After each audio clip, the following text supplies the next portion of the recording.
বিসমিল্লাহির রহমানির রহিম। 2020-21 সালে রফিকুল ইসলাম মহিলা কলেজে ভর্তিকৃত একাদশ শ্রেণীর ছাত্রীদের অনলাইন ক্লাসে স্বাগতম।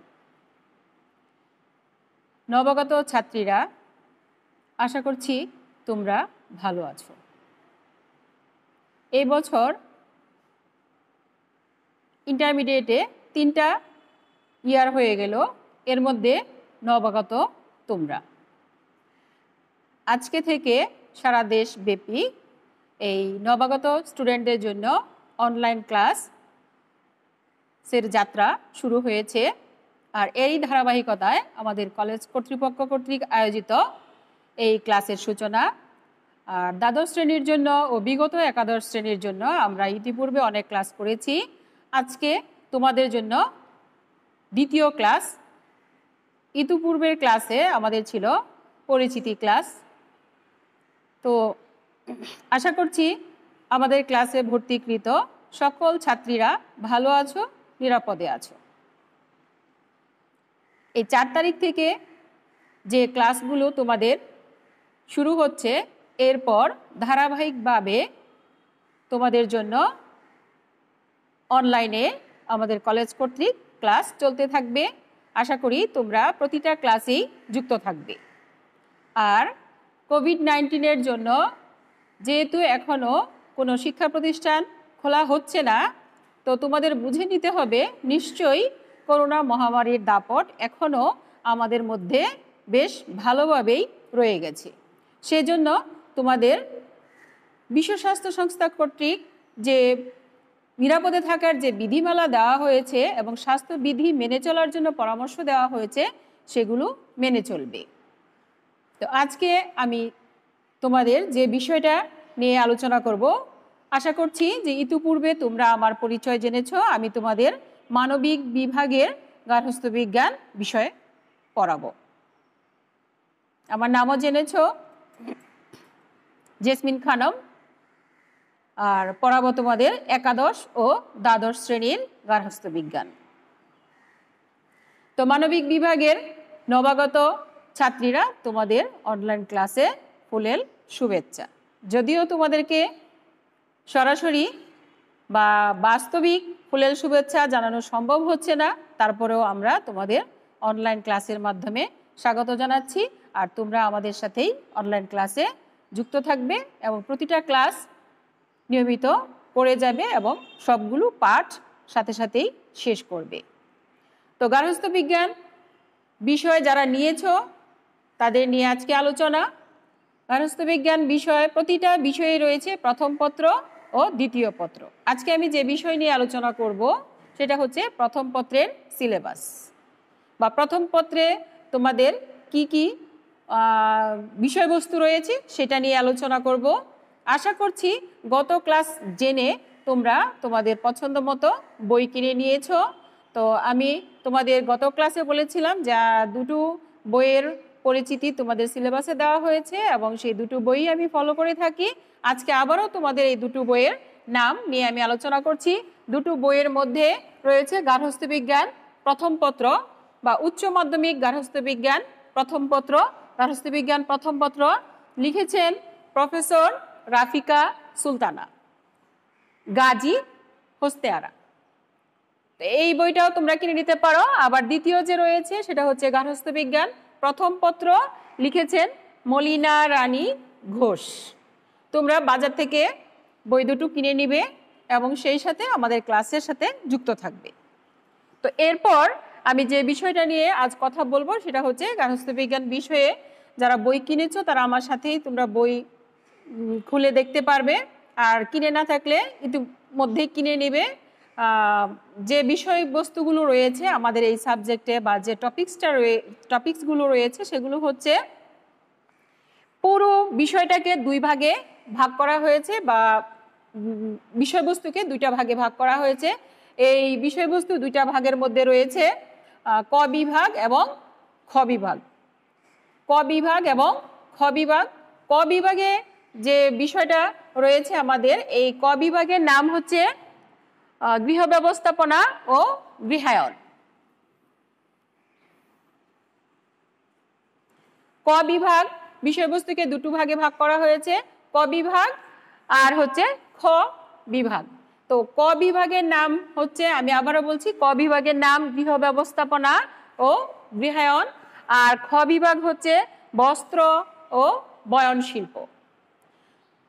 তো ক বিভাগে এবং খ বিভাগে গত ক্লাসে আমি নম্বর বন্টন আলোচনা করেছি। ক বিভাগ খ বিভাগ মিলে তোমাদের থিওরিটিক্যাল দিতে হবে 50 নম্বরের, 5টা প্রশ্নের উত্তর দিতে হবে, আর এমসিকিউ দিতে হবে 25 নাম্বার। এই 75 নাম্বার আসবে তোমার তত্ত্বীয় থেকে।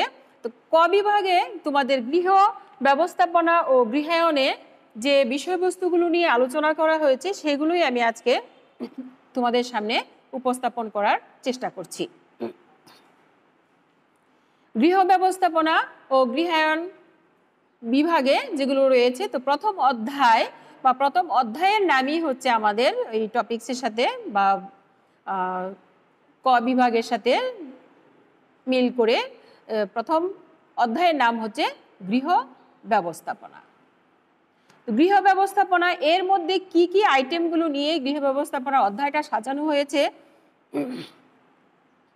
গৃহ ব্যবস্থাপনার ধারণা কাঠামো, গৃহ ব্যবস্থাপনার উদ্দেশ্য, গৃহ ব্যবস্থাপনায় প্রেষণা সৃষ্টিকারী ধারণাসমূহ। এর মধ্যে রয়েছে প্রেষণা সৃষ্টিকারী যে ধারণাগুলো রয়েছে তার মধ্যে রয়েছে মূল্যবোধ, মূল্যবোধের বৈশিষ্ট্য, মূল্যবোধের গুরুত্ব, মূল্যবোধের শ্রেণী বিভাগ, তারপর রয়েছে লক্ষ্য আর গৃহ ব্যবস্থাপনার মান। আর এই টপিকসের মধ্যে সবশেষে রয়েছে মূল্যবোধ, লক্ষ্য ও মানের মধ্যে আন্তঃসম্পর্ক। এই নিয়ে সাজানো হয়েছে প্রথম অধ্যায়। তো প্রথম অধ্যায় নিয়ে হালকা একটু আলোচনা করে নেই। তো এই যে গৃহ ব্যবস্থাপনা প্রথম অধ্যায়ের নাম, তোমাদেরকে যদি জিজ্ঞেস করা হয় যে গৃহ ব্যবস্থাপনা বলতে কি বুঝো, তো সাধারণভাবে বোঝা যায় যে গৃহ ব্যবস্থাপনা বলতে আমরা কি বুঝি। অনেকেই যারা এই বিষয়টার সাথে আগেই পরিচিত ছিলে তারা হয়তো ঠিকঠাক উত্তর দিয়ে থাকো, আর যারা নতুনভাবে পরিচিত নও তাদের থেকেও আমি উত্তর আশা করি। তো তোমরা বলে থাকো যে গৃহ ব্যবস্থাপনা হচ্ছে গৃহের যাবতীয় কাজকর্ম, না বলে তোমরা বলে থাকো, আর যাবতীয় কাজকর্মের মধ্যে এগুলো পড়ে না, তোমরা বলে থাকো যে যেমন রান্না বান্না করা, ঘর গোছানো, ছেলে মেয়ের দেখাশোনা করা, ছেলে মেয়ের খাবার রান্না করা, তাদেরকে স্কুলে পাঠানো, নাস্তা তৈরি করা বা বাড়িঘর পরিচ্ছন্ন করা, সব মিলে হচ্ছে গৃহ ব্যবস্থাপনা। বিষয়টা ঠিক এরকম না। তোমাদের যাদের বই অলরেডি কেনা হয়েছে তারা একটু বই খুলে দেখবে, আর আমি যখন এই বিষয়টা নিয়ে তোমাদের সামনে আলোচনা করব বা তোমাদেরকে বিষয়টা বুঝিয়ে দেব, উপস্থাপন করব, তোমরা তখন আমার সাথে থাকবে যে গৃহ ব্যবস্থাপনা বিষয়টা আসলে কি। আর এই গার্হস্থ্য বিজ্ঞান বিষয়ের যে টপিকসগুলো নিয়ে আলোচনা হয়েছে সেগুলো সবগুলো বিষয়েই, প্রথম পত্র দ্বিতীয় পত্রে সবগুলো বিষয়ে আমাদের জীবনের সাথে বা বাস্তব জীবনের সাথে ওতপ্রোতভাবে জড়িত। তো প্রথম অধ্যায়টা নিয়ে আমি বললাম, এবার আসি আমরা দ্বিতীয় অধ্যায়ে। দ্বিতীয় অধ্যায়ের নাম হচ্ছে গৃহ ব্যবস্থাপনার ধাপ। গৃহ ব্যবস্থাপনা করতে গেলে কি কি ধাপ পার হয়ে গৃহ ব্যবস্থাপনায় যেতে হবে। তো তোমরা যদি মনে করে থাকো যে সকালবেলা উঠে হাত মুখ ধুয়ে প্রার্থনা করা, তারপর নাস্তা বানানো, তারপর স্কুলে যাওয়া, এরকমভাবে ঠিক নয়। তো যে কোনো বিষয়টা নিয়ে যে ধাপগুলো পার হতে হয় গৃহ ব্যবস্থাপনা করতে গেলেও সেই বিষয়গুলো নিয়ে সেই ধাপগুলো পার হতে হয়। আর গৃহ ব্যবস্থাপনা বলতে আসলে ছোটোখাটো একটা বিষয় নয়, সেই তুমি গৃহ যেদিন থেকে শুরু করা হচ্ছে সেই থেকে একেবারে লক্ষ্যে পৌঁছে সার্থক ফল লাভ পর্যন্তই গৃহ ব্যবস্থাপনা থেকে যাবে। তো সেই পর্যন্তই যদি যেতে হয় তাহলে আমাদের কি কি ধাপ পার হয়ে যেতে হবে। তো এই ধাপের মধ্যে রয়েছে যে কোনো কাজের ক্ষেত্রে যেমন ধাপ পূরণ করতে হয়, গৃহ ব্যবস্থাপনার ক্ষেত্রেও সেই ধাপগুলো চলে আসবে। আর সেই ধাপগুলো হচ্ছে পরিকল্পনা। প্রথমেই থাকবে তোমার পরিকল্পনা। সেই পরিকল্পনার মধ্যে থাকবে পরিকল্পনা গ্রহণের নীতি, পরিকল্পনার গুরুত্ব, এগুলো কেন পরিকল্পনা গ্রহণ করা হবে। আর দ্বিতীয় হচ্ছে সংগঠন ও নির্দেশনা। তৃতীয়ত আসে বাস্তবায়ন, নিয়ন্ত্রণ, সমন্বয় সাধন এবং মূল্যায়ন। তারপর আসে সিদ্ধান্ত গ্রহণ। তারপরে এই সিদ্ধান্তের মধ্যে আবার প্রকারভেদ রয়েছে, একক সিদ্ধান্ত, দলীয় সিদ্ধান্ত। একক সিদ্ধান্তের সুবিধা, দলীয় সিদ্ধান্তের সুবিধা অসুবিধা সব কিছুই রয়েছে। সিদ্ধান্তে এক একজনের এক এক মতানৈক্য থাকতে পারে, এই মতানৈক্য থাকলে কি সুবিধা অসুবিধা রয়েছে সেগুলো। আর এর সাথে রয়েছে আমাদের একটা ব্যবহারিক টপিকস। তোমরা জানো ইতিমধ্যেই যে আমাদের 75 নম্বর তত্ত্বীয় আর হচ্ছে 25 নাম্বার ব্যবহারিক। এই 25 নম্বরের ব্যবহারিকের মধ্যে প্রথম টপিকসটাই রয়েছে দ্বিতীয় অধ্যায়ে ক্লাস পার্টি, বিদায় অনুষ্ঠান, নবীনবরণ অনুষ্ঠানের কর্মসূচি আয়োজন। তো যদি এভাবেই চলতে থাকে অনলাইন ক্লাস, আর তোমাদের সাথে আমাদের আশা করি তাড়াতাড়ি দেখা হবে। আর দেখা না হলেও চিন্তার কিছু নেই, আর দেখা হলে তো আমি সরাসরি বুঝিয়ে দেব, দেখা না হলেও বুঝিয়ে দেব। ব্যবহারিক বিষয় নিয়ে তোমাদের এত চিন্তা করার কিছু নেই। তো তৃতীয় অধ্যায়ে যে বিষয়টা রয়েছে, তৃতীয় অধ্যায়ে রয়েছে আমাদের সম্পদ নিয়ে আলোচনা। সম্পদ বলতে বোঝায় গৃহ সম্পদ। তো গৃহ সম্পদ নিয়ে আলোচনা বা গৃহ সম্পদের ব্যবস্থাপনা। তো গৃহ সম্পদ বলতে আমরা আবার যেন মনে না করে থাকি যে গৃহের ভিতরে যে সমস্ত বিষয় রয়েছে, বিছানা, খাট, ড্রেসিং টেবিল, আলমারি, তারপর ডেক ডেকসি, চাউল, মশলাপাতি, এগুলোই শুধু আমাদের গৃহ সম্পদ নয়। আমরা নিজেরা এবং আমাদের যাবতীয় যত ধরনের জিনিসপত্র রয়েছে সবগুলোই আমাদের গৃহের সম্পদ, এবং এগুলো কিভাবে ব্যবস্থাপনা করতে হবে এই বিষয়টাই তৃতীয় অধ্যায়ে আলোচনা করা হয়েছে। এর মধ্যে তোমরা তোমাদের যারা নাকি জেনে আসছো বা হয়তো গার্হস্থ্য বিজ্ঞানও থাকতে পারে, আবার অর্থনীতিতেও ছিল, তোমাদের সমাজ বিজ্ঞান যে সাবজেক্টটা রয়েছে সেখানেও ছিল যে অর্থ কি বা সম্পদ কি, তার সাথে কিছুটা রিলেটেড এখানে। তো সম্পদের বৈশিষ্ট্য থাকবে এখানে। সম্পদের বৈশিষ্ট্যের মধ্যে রয়েছে উপযোগ, তারপর আয়ত্তাধীন, কি কি বৈশিষ্ট্য সম্পদের, এগুলা প্রত্যেকটা চ্যাপ্টার আলোচনা করার সময় আমি বিস্তারিত এই বিষয়ে আলোচনা করব। আজকে তোমাদের বিষয়ের সাথে আমি পরিচিতি করে দিচ্ছি। উপযোগ, আয়ত্তাধীন, সীমাবদ্ধতা, পরস্পর পরিবর্তনশীল, পরিচালন যোগ্যতা, এগুলো হচ্ছে সম্পদের বৈশিষ্ট্য।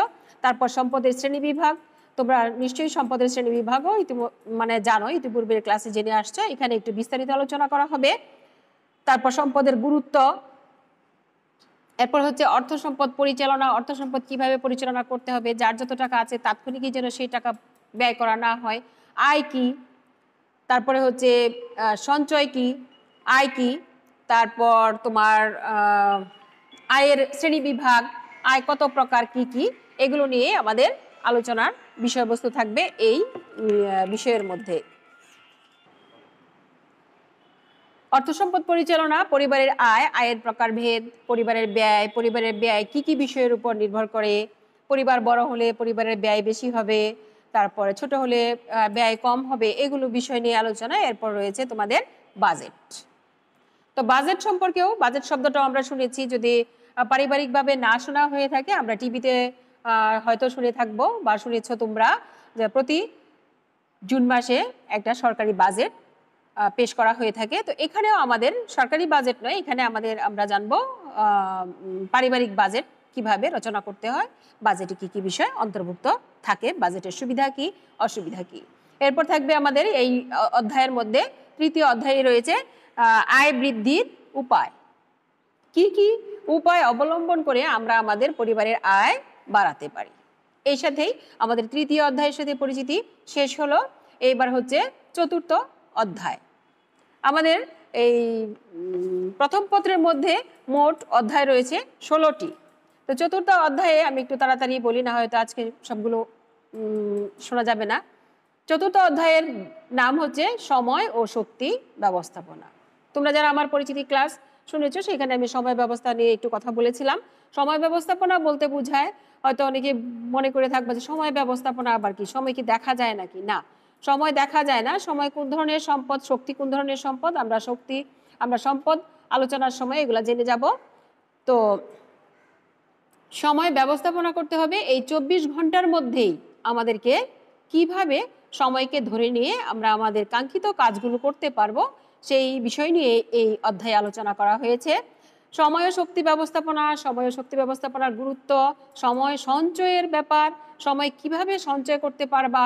সময় তো আসলে সঞ্চয় করা যায় না, কিন্তু এখানে আলোচনা করা হয়েছে কিভাবে আমরা সময় সঞ্চয় করতে পারবো। আসলে সঞ্চয় করা যায়, ধরে রাখা যায় না, কিন্তু সঞ্চয় করা যায়। আমরা যদি ঠিক টাইমে কাজগুলো করে ফেলি তাহলে আমাদের পরবর্তী সময়টা যে কোনো প্রয়োজনে কাজে লাগাতে পারবো। এটাই মূলত সময় সঞ্চয়ের সারমর্ম। তারপর সময় শক্তি ব্যবহার করতে গেলে কোন কোন বিষয়ের দিকে খেয়াল রাখতে হবে। সবশেষে রয়েছে এই চ্যাপ্টারের ক্লান্তি। ক্লান্তি কি, ক্লান্তি কিভাবে কমাতে পারবো, ক্লান্তি কত প্রকার, কি কি কাজ সহজকরণ পদ্ধতি, কিভাবে আমরা কাজ সহজকরণ করতে পারি, এই বিষয়ই হচ্ছে চতুর্থ অধ্যায়ের আলোচ্য বিষয়বস্তু। এরপর আসি আমরা পঞ্চম অধ্যায়ে। পঞ্চম অধ্যায়ের নাম সঞ্চয়, বিনিয়োগ ও ঋণ। তো সঞ্চয় কি তোমরা জানো। আমি যখন তোমাদেরকে সরাসরি ক্লাসে প্রশ্ন জিজ্ঞেস করতাম যে সঞ্চয় কি বা আয় কি, সঞ্চয়ের উত্তরটা যা হতো আয়ের উত্তরটাও মোটামুটি তাই হতো। আসলে তা নয়, আয় এবং সঞ্চয় এক জিনিস নয়। তোমরা যখন ধারাবাহিকভাবে ক্লাস করবে তখন জেনে যাবে, আর বই কিনলে সেখান থেকেও তোমরা জেনে যেতে পারো। তুমি ক্লাসে সরাসরি উপস্থিত থাকবে তোমরা অনলাইনের মাধ্যমে। সঞ্চয়, বিনিয়োগ এবং ঋণ এই চ্যাপ্টারের আলোচ্য বিষয় হচ্ছে সঞ্চয়ের প্রয়োজনীয়তা, সঞ্চয় কি, এই বিষয়গুলো, কেন আমাদের সঞ্চয় করা উচিত, সঞ্চয়ের প্রকারভেদ, কি কি মাধ্যমে সঞ্চয় করা যায়, সঞ্চয় মানে কত ধরনের হতে পারে। এরপর রয়েছে বিনিয়োগ।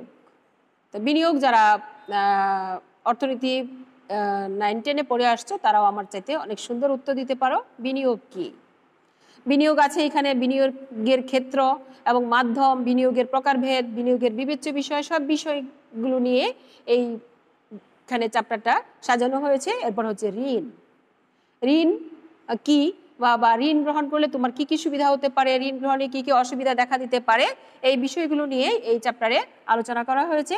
সেই সাথে পঞ্চম অধ্যায়ের আলোচ্য বিষয় এখানে শেষ। এবার হচ্ছে ষষ্ঠ অধ্যায়।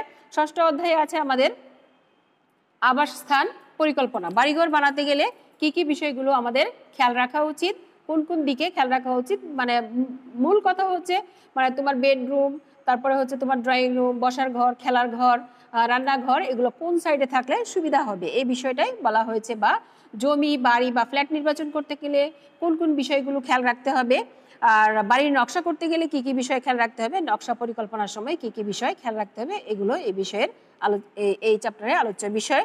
এরপর রয়েছে গৃহ নির্মাণ সামগ্রী ও আনুষঙ্গিক বিষয়। গৃহ নির্মাণ করতে গেলে আমাদের কোন কোন বিষয়গুলো খেয়াল রাখা উচিত বা খেয়াল রাখতে হয়, যেমন গৃহ নির্মাণ সামগ্রী কি কি রয়েছে, বাথরুমের বা কিচেনের ফিটিংস বা কি কি সামগ্রী আছে সেগুলো, তারপর বাসার মধ্যে কোন রং দিলে ভালো লাগবে বা রঙের পরিকল্পনা, রঙের প্রকারভেদ, এগুলো, রং যখন তুমি তোমার বাসায় কোন রং করলে তোমার কি কি বিষয় খেয়াল রাখতে হবে, এই বিষয়গুলো রয়েছে এই চ্যাপ্টারের মধ্যে। আর রয়েছে আমাদের আলো, আলোর পরিকল্পনা, কৃত্রিম আলো, তারপরে আলোর উপর রঙের প্রভাব, গৃহে সৌর বিদ্যুতের ব্যবহার, এই হচ্ছে আমাদের সপ্তম অধ্যায়ের আলোচ্য বিষয়। অষ্টম অধ্যায় খুব মজার একটা বিষয়, আসবাবপত্র নির্বাচন, বিন্যাস ও গৃহসজ্জা। আসবাবপত্র নির্বাচন বলতে আমরা সাধারণত আসবাবপত্র কিনে থাকি, কিন্তু নির্বাচন করতে গেলে কি কি বিষয় খেয়াল রাখতে হবে, কোন কোন বিষয় খেয়াল রাখা উচিত, না হয় কি কি সমস্যায় পড়তে হয়, সেটাই হচ্ছে এই চ্যাপ্টারের আলোচ্য বিষয়বস্তু। এখানে রয়েছে তোমার আসবাব নির্বাচন, আসবাবপত্র বিন্যাস, বিন্যাস মানে হচ্ছে সাজানো, কোন কক্ষে তুমি কি ধরনের আসবাব দিয়ে সাজাবে। তারপর রয়েছে আসবাবের যত্ন ও রক্ষণাবেক্ষণ, কিভাবে যত্ন নিতে হয়, কোন উপাদানের আসবাব কি জিনিস দিয়ে যত্ন নিতে হবে। আর রয়েছে এই চ্যাপ্টারে আছে আমাদের ব্যবহারিক, যে পুষ্পসজ্জা ও দেয়াল সজ্জা, কিভাবে পুষ্প বিন্যাস করতে হয়, দেয়াল সজ্জা করতে হয়। আমরা এই ব্যবহারিক বিষয় নিয়ে আলোচনা করব অন্য একদিন।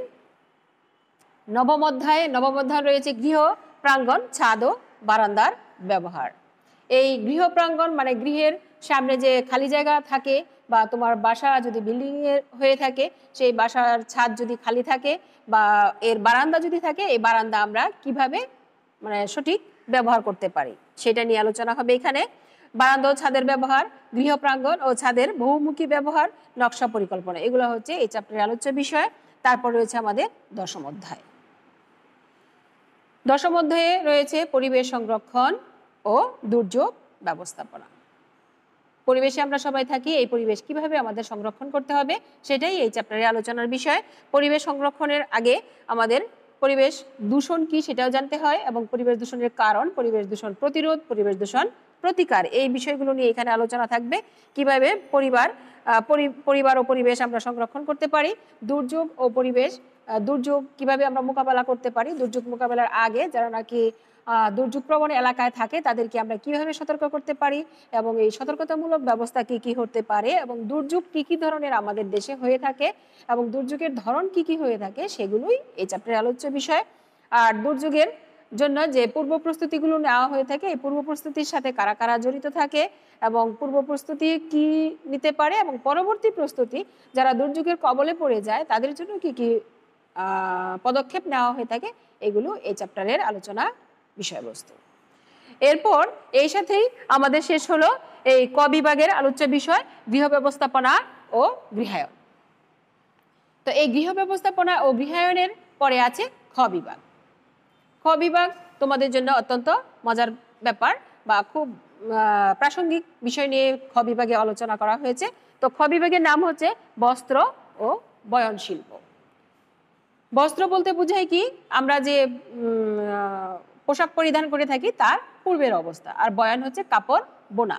তো বস্ত্র বয়ন শিল্পের কি কি আলোচ্য বিষয় রয়েছে, বস্ত্র বয়ন শিল্পের যে আলোচ্য বিষয়গুলো রয়েছে সেগুলোই আমি এখন তোমাদের সামনে উপস্থাপন করব।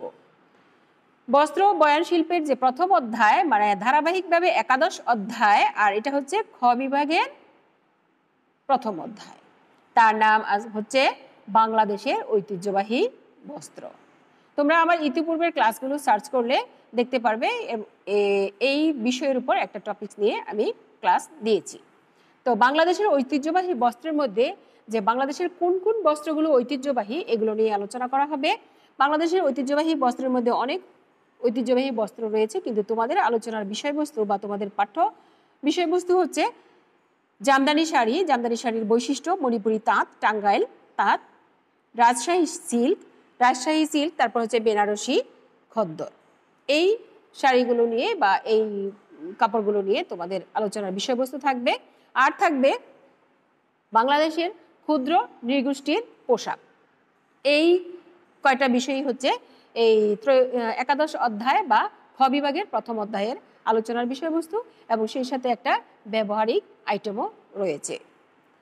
এরপর রয়েছে দ্বাদশ অধ্যায়। দ্বাদশ অধ্যায়টা অত্যন্ত মজার এবং আমি দেখেছি যে তোমরা বেশ আগ্রহ নিয়ে এই বিষয়টা ক্লাস করে থাকো মনোযোগ দিয়ে, এবং আমার খুব ভালো লাগে। সেটার চ্যাপ্টারের নাম হচ্ছে দ্বাদশ অধ্যায় বা খ বিভাগের দ্বিতীয় অধ্যায়, তার নাম হচ্ছে ফ্যাশন, স্টাইল ও ডিজাইন।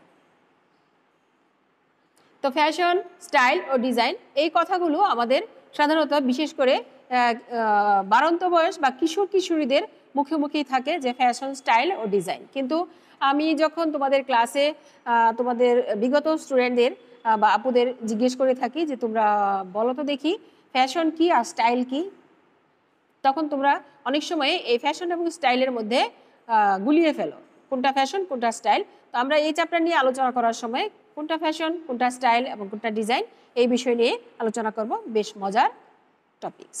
তো এই ফ্যাশনের মধ্যে রয়েছে ফ্যাশন কি, ফ্যাশনের বৈশিষ্ট্য, তারপর স্টাইল কি, স্টাইলের বৈশিষ্ট্য, ফ্যাশন ও স্টাইলের মধ্যে পার্থক্য। এরপর হচ্ছে ডিজাইন। ডিজাইন কি, ডিজাইনের বাংলা হচ্ছে নকশা। পোশাকের মধ্যে এই নকশা বা ডিজাইনটা কতটুকু গুরুত্ব পেয়েছে। তারপর রয়েছে ডিজাইন কত প্রকার, ফ্যাশন চক্র কি, তারপর ফ্যাশনের পরিবর্তন, পোশাক ও বস্ত্র শিল্পে ফ্যাশনের ভূমিকা বা ফ্যাশন উন্নয়নের ভূমিকা, তারপর আছে পোশাক নির্বাচন ও ক্রয়। এই বিষয়টাই, এই কতগুলো বিষয় হচ্ছে এই চ্যাপ্টারের আলোচনা বা বিষয়বস্তু। এরপর রয়েছে আমাদের ত্রয়োদশ অধ্যায়। ত্রয়োদশ অধ্যায়ের নাম বস্ত্রের রং ও ছাপা। বস্ত্রের রং ও ছাপা যে টপিকসটা, সেটার সাথেও আমি মনে করে থাকি তোমরা মেয়েরা বিশেষভাবে হয়তো কেউ কেউ পরিচিত।